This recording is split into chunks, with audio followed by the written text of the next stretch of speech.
যুদ্ধটা কার মধ্যে লেগেছে? এটা কি শুধুই বিএনপি এবং এই সরকারের মধ্যে টানাপোড়েন? শুধুই কি বিএনপি নির্বাচনের দাবি? বিএনপি নির্বাচন করতে চায়, নির্বাচনে অংশ নিতে চায়, ক্ষমতায় যেতে চায়, ডিসেম্বরের মধ্যে নির্বাচন চায়। শুধুই কি সংকট এই জায়গায়, নাকি অন্য কোথাও? দেশের গণ্ডি পেরিয়ে আন্তর্জাতিক সংবাদ মাধ্যমে এখন তীব্র আলোচনার বিষয় এটা। কোন দিক গড়াচ্ছে পরিস্থিতি, কোন দিক গড়াচ্ছে সেদিকে যদি আমরা নজর দিই, তাহলে আমাদেরকে একটু আটকে উঠতে হয় কিনা। বাংলাদেশের পরিস্থিতি এখন শুধু আর বিএনপি আর এই সরকারের মধ্যে নাই। বাংলাদেশের পরিস্থিতি এখন শুধু জামাতে ইসলামী আর বিএনপির মধ্যে নাই, বা এনসিপি, জামাত, বিএনপি, অন্যান্য রাজনৈতিক দল আর সরকার, এই শুধু স্টেক হোল্ডার না। আমি সবসময় বলি জনগণের কথা বাদই দেন। জনগণের কথা কে ভাবে? না সরকার ভাবে, না রাজনৈতিক দল ভাবে। ভাবে একটা অংশ, ভাবতে বাধ্য। জনগণকে নিয়েই তাদেরকে টিকে থাকতে হয়। অন্যরা ক্ষমতায় গেলে জনগণের কথা না ভাবলেও হয়। সে অংশটা হচ্ছে বাংলাদেশ সেনাবাহিনী। জনগণ না থাকলে তাদের কিছুই অস্তিত্ব থাকে না। জনগণ আছে বলেই দেশ আছে, দেশ পহরায় তারা আছেন। কিন্তু রাজনৈতিক দলগুলো ক্ষমতায় গেলে পরে জনগণ ভুলে গিয়ে তারা ওই 5 বছরের জন্য আখের গুছিয়ে যে যেদিকে পারেন সেদিকে চলে যান। এরকম পরিস্থিতিতে বাংলাদেশের সিচুয়েশন নিয়ে সংবাদ মাধ্যমগুলো, আন্তর্জাতিক সংবাদ মাধ্যমগুলো চুলচেরা বিশ্লেষণ করছে। সেই চুলচেরা বিশ্লেষণের একটা জায়গায় আমাকে খুবই নজর দিতে বাধ্য হয়েছে। আপনারা দেখবেন আল জাজিরার ওই খবরে বলা হচ্ছে, ওই যে একটা মিটিং হয়েছিল না, প্রধান উপদেষ্টার সঙ্গে 3 বাহিনী প্রধান, তারপর প্রধান উপদেষ্টা, নিরাপত্তা উপদেষ্টা, স্বরাষ্ট্র উপদেষ্টা, পররাষ্ট্র উপদেষ্টা মিলে, তারপরে তো খুব সুন্দর বের হয়ে আমাদের প্রেস সচিব শফিকুল আলম সাহেব বললেন দেশের আইন শৃঙ্খলা নিয়ে কথাবার্তা হয়েছে।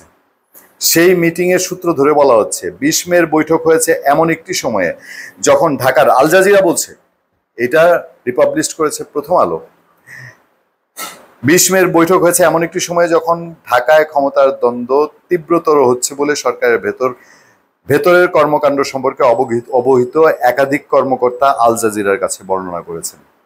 ঢাকায় ক্ষমতার দ্বন্দ্ব তীব্রতর হচ্ছে। কারা কারা ক্ষমতার দ্বন্দ্বে, সেই জায়গাটাই আমাদের জন্য দুশ্চিন্তার। এই উত্তেজনাকে দেশের সামাজিক ও মূলধারার গণমাধ্যমে অন্তর্বর্তী সরকার এবং সশস্ত্র বাহিনীর মধ্যে এক ধরনের স্নায়ু যুদ্ধ হিসেবে উপস্থাপন করা হচ্ছে। এই টানাপোড়েন এখন ইউনূসের ভূমিকার ভবিষ্যৎকে হুমকির মুখে ফেলেছে। সাবেক প্রধানমন্ত্রী শেখ হাসিনা আওয়ামী লীগকে অপসারণের পর 9 মাস আগে সরকার পরিচালনার দায়িত্ব গ্রহণ করেছিলেন ডক্টর মোহাম্মদ ইউনূস। আপনারা ভাবেন যে তাহলে সিচুয়েশনটা কোন দিকে? সত্যিকার অর্থে যদি আল জাজিরা যেটা বলছে, যে ঢাকার সংবাদ মাধ্যমে এই তথ্যটি উঠে এসছে যে এটা সশস্ত্র বাহিনী এবং সরকারের মধ্যে ক্ষমতার দ্বন্দ্বে স্নায়ু যুদ্ধ চলছে। আমরা আর এর ডেপথে যেতে চাই না, নিশ্চিত এটা সেন্সিটিভ একটা ইস্যু। তারপর বিবিসি একটা রিপোর্ট করেছে, বিবিসি একটা প্রশ্ন তুলেছে। প্রশ্ন নিশ্চয়ই দেশের আরো অসংখ্য মানুষের, আপনার বা আপনার আশেপাশের মানুষের আছে কিনা, রাজনৈতিক সচেতন মানুষের আছে কিনা। অন্তর্বর্তী সরকারের সংকট কাটলো নাকি নতুন চ্যালেঞ্জ তৈরি হলো? বিবিসি কি বলছে? বিবিসি বলছে বাংলাদেশের প্রধান উপদেষ্টা অধ্যাপক মোহাম্মদ ইউনূসের কথিত পদত্যাগ ভাবনা, বিবিসি বিশ্বাস করে না এটা পদত্যাগ, বিবিসি ইনভার্টেড কমা দিয়ে লেখছে কথিত পদত্যাগ ভাবনা নিয়ে তৈরি হওয়া সংকটের আপাত নিরসন হলেও প্রকৃত অর্থে সংকট কাটলো নাকি নতুন চ্যালেঞ্জ তৈরি হলো, সেই প্রশ্ন আলোচনায় আসছে। মূলত সরকারের 2 ছাত্র উপদেষ্টা ও জাতীয় নিরাপত্তা উপদেষ্টা পদত্যাগ চেয়ে বিএনপির আনুষ্ঠানিক দাবির পাশাপাশি দলগুলোর নির্বাচনের জন্য তারিখ সহ রোডম্যাপ চাওয়ার কারণে সামনে নতুন সংকটের আশঙ্কা করছেন কেউ কেউ। আবার পরিস্থিতি নিয়ে উপদেষ্টা পরিষদ শনিবার যে বিবৃতি দিয়েছে সেখানেও দলগুলোকে চাপ প্রয়োগ ও হুমকি দেওয়ার সুর আছে বলেও কেউ কেউ মনে করছেন। আমি প্রশ্ন তুলেছিলাম, সরকার কাকে কাকে আর শত্রু বানাতে চায়?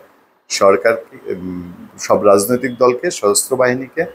যাই হোক, আমরা আর মন্দের দিকে, আর অশনি আশঙ্কায় দিন কাটাতে চাই না। ধন্যবাদ সবাইকে। ভালো থাকবেন, সুস্থ থাকবেন, সত্য করুন এবং সহনশীলতার সাথে। আপনার সাথে আমি আতিক রহমান, পূর্ণিয়া।